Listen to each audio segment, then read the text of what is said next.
ជំរាបសួរបងប្អូននេះគឺជាតម្លៃហាងចេញមាសនៅថ្ងៃទី15ខែឧសភាឆ្នាំ2023តម្លៃមាសនៅថ្ងៃនេះគឺមានតម្លៃ$244នៅក្នុង1ជីដដែលទេបើយើងងាកមើលនៅក្នុងតម្លៃអោនបងប្អូនវាស្ថិតនៅក្នុងតម្លៃ$2014នៅក្នុង1អោនលើសតម្លៃបិទមុនការបិទផ្សារហ៊ុនហ្នឹងគឺតែ2010ទេ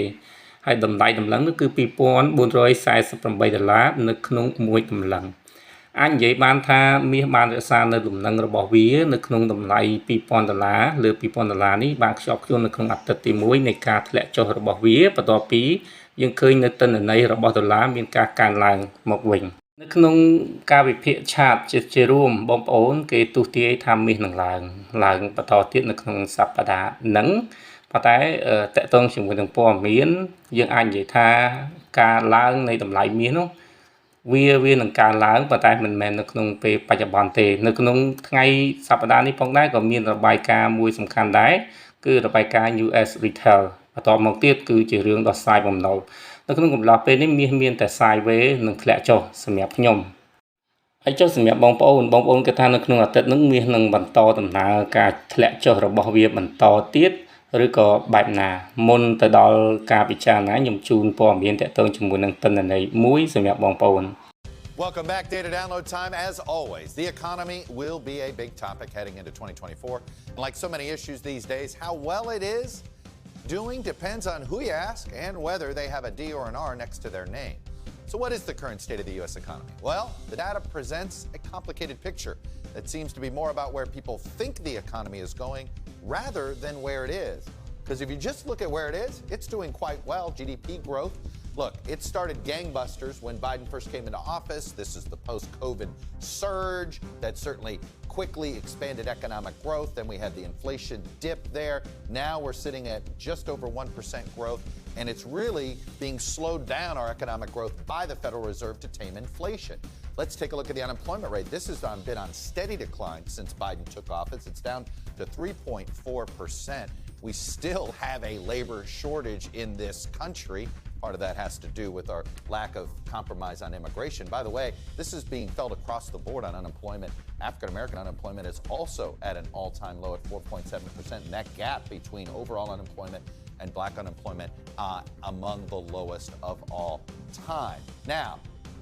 inflation. This is what has dogged this economy, and this is what has led many people to believe this isn't a great time in this economy. Obviously, we had an inflation rate that peaked in the summer of last year at 9.1%. It is still at 4.9%, much higher than when Biden took office, but it has been on a steady decline, and some people think it'll be down to close to that 2% mark, perhaps by the end of this calendar year. So, why do people feel bad about the economy? It has to do with overall confidence about where they think the economy is going. So consumer confidence down a bit from March to April, but here's why.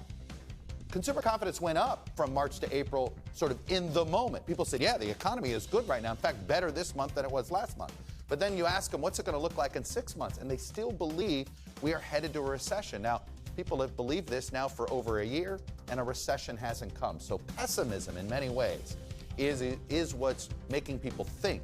this is a bad economy.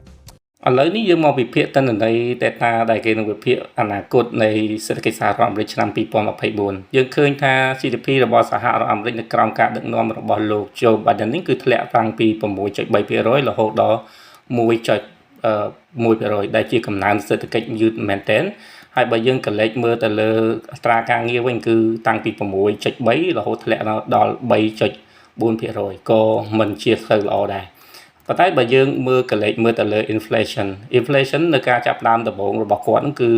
9 មានថាពេលដែលគាត់ចាប់ផ្ដើមគឺ 1.4% បន្ទាប់មកឡើងរហូតដល់ 9.1% ប៉ុន្តែបច្ចុប្បន្ននេះទិន្នន័យនៃអតិផរណារបស់គាត់ហ្នឹងគឺធ្លាក់ចុះតែ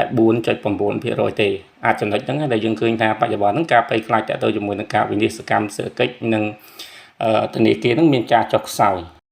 គោលដៅនៃការទម្លាក់អតិផរណាហ្នឹងមែនតើបងប្អូនមែនតើគឺអាមេរិកក៏ចង់ធ្លាក់ពី 9.1 ហ្នឹងឲ្យបាន 2% ប៉ុន្តែយើងឃើញថាធ្លាក់មិនបានតែវាស្ថិតនៅក្នុងផលវិជ្ជមានដែលយើងឃើញថាតម្លៃមាសវាហក់ឡើងខ្ពស់ហើយក៏នៅត្រឹងនៅក្នុងសប្តាហ៍នេះហើយតម្លៃមាសទៀតសោតហ្នឹងគឺវាឡើងដូចខ្ញុំនិយាយតាក់ទងជាមួយនឹង rumor តាក់ទងជាមួយនឹងពាក្យចចាមបារាមនិងពាក្យភ័យខ្លាច ប៉ុន្តែឥឡូវយើងឃើញវាឡើងដោយសារតែរឿងបែបហ្នឹងបើថាឥឡូវតែទៅជាមួយនឹង debt ceiling កំពុងដោះស្រាយមិនថាអត់ទាន់ឃើញនេះណាព្រោះដល់លោក Biden គាត់ពេញយាហើយបើយើងងាកមើលទៅលើទំនុកចិត្តទៅលើសេដ្ឋកិច្ចរបស់សហរដ្ឋអាមេរិកវិញនៅក្នុងខែមីនានិងខែមេសានោះមានពី104និង101.3%ប៉ុន្តែបើសិនជាគេសួរថាតើសេដ្ឋកិច្ចសហរដ្ឋអាមេរិកនៅអនាគតបែបណាក្នុងពេលបច្ចុប្បន្នបងប្អូនគឺគេទស្សន៍ទាយថាមានច្រើនមានថាទំនុកចិត្តទៅលើ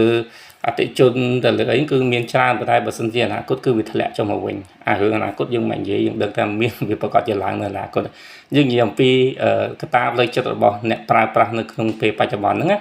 វាស្ថិតនៅភាពប្រសើរឡើងប្រសិទ្ធប្រសើរឡើងមែនទែនហើយយើងឃើញបញ្ហា stock មួយចំនួនយើងនិយាយពីបញ្ហា stock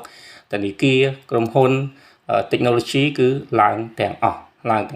អញ្ចឹងនៅក្នុងកំឡុងពេលនេះបើសិនជាមានបទការណាមួយដែលវាអាក្រក់យើងឃើញថាមាននឹងឡើងខ្លាំងប៉ុន្តែបើសិនជាបច្ចុប្បន្ននេះ